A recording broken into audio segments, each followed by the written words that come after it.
حتى شيء علي وكاك شكيا واحد عين منات تاني وأروسا oo meerkood waxaan baraysaa wada qora youtuberka caanka ah ee lagu magacaabo Shiina Culay oo mehersaday gabadha youtuberada ahna xaaskii hore ee King CK Manaal Beeldaaje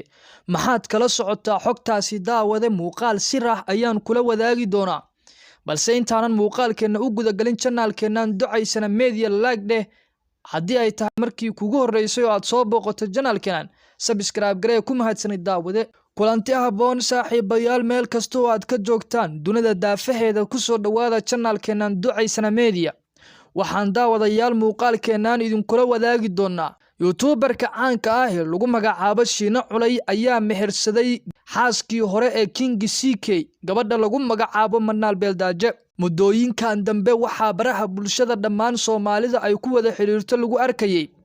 xiriir dhex maraya labada shakhsi ee kala ah Manaal Beeldaaje oo ah xaaskii uu furay King CK iyo sidoo kale Shiina Culay taa ay iskula socdeen baraha bulshada hadbadan haddaba Shiina Culay ayaa gabadhan iyo Shiina Culay ayaa ku soo caan baxay hadallada kala ah abti xabiibi iyo erayo kale waxaa soo shaac baxday dhawaan in aqalgalkooda uu ka dhacayo qaaradda Yurub khaasatan wadanka uu joogo Shiina Culay ee Germany dhawaan saaxiibayaal waxaa shaac laga qaaday meherka Manaal Beeldaaje iyo sidoo kale Shiina Culay Naciima Jookar oo ah shakhsiyaadka u dhow Shiina Culay ayaa waxa ay afkeeda ka qiraysaa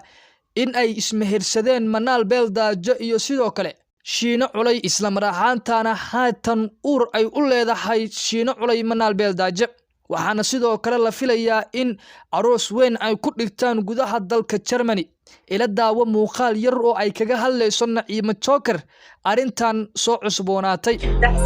حتى شيء علي وكاك شكيا واحد عين منات تاني وأروسا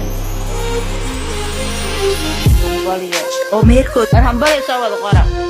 meerkood yaa dhacay last month 18 bish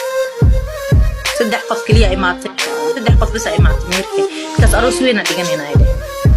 Manaal Beeldaaje iyo Shiina Culay ayaa ku soo caan baxay abti xabiibi iyadoo Manaal Beeldaaje dhammaan bulsho weynta Soomaaliyeed ay ku qancinaysay markii ay kala tageen King CK oo ay wada socdeen Shiina Culay inuu abtigeed yahay